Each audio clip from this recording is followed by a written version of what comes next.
নয়াদিল্লিতে উপরাষ্ট্রপতির সঙ্গে সৌজন্য সাক্ষাৎ চাপড়া থানার বেদবেরিয়া গ্রামের বাসিন্দা হুসাইন সাহার এবং এই ঘিরে তাতেই নতুন জল্পনা সৃষ্টি হয়েছে। রাজনীতির পথে কি পা রাখতে চলেছেন তিনি? সূত্রের খবর, সম্প্রতি উপরাষ্ট্রপতি সিপি রাধাকৃষ্ণনের সঙ্গে সৌজন্য সাক্ষাৎ করে হুসাইন শাহ এবং রাহুল কানাড প্রকাশ্যে যদিও এই সাক্ষাৎকে নিছকই ভদ্রতা রক্ষার অংশ বলে মনে করা হচ্ছে, উল্লেখ করা হয়েছে, তবে সময়টা মোটেই উপেক্ষণীয় নয়। কারণ এর আগে একাধিকবার মুম্বাইয়ের প্রথম সারির সুপারস্টার এবং ভারতীয় ক্রিকেট দলের কয়েকজন তারকার সঙ্গে ফ্রেমে দেখা গিয়েছে তাকে।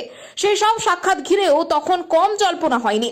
হুসাইন শাহ নিজে এখনো পর্যন্ত রাজনীতিতে যোগ দেওয়ার বিষয়ে কোনো ইঙ্গিত দেননি, তবে বিনোদন জগতের বহু পরিচিত মুখের মতোই তার সামাজিক উপস্থিতি ও জনসংযোগ যে ক্রমশই বাড়ছে তা অস্বীকার করার উপায় নেই। অতীতে বিভিন্ন অভিনেতা ক্রীড়াবিদ রাজনীতির ময়দানে নেমে সফল হয়েছেন, সেই অভিজ্ঞতা ও জল্পনাকে আরো উস্কে দিচ্ছে। এই সৌজন্য সাক্ষাৎ আদৌ ভবিষ্যতে কোনো বড় সিদ্ধান্তের ইঙ্গিত কিনা, নাকি সবটাই কাকতালীয়, তার সময়ই বলবে। আপাতত হুসাইন শাহকে ঘিরে প্রশ্ন চিহ্নটা কিন্তু থেকেই গেল।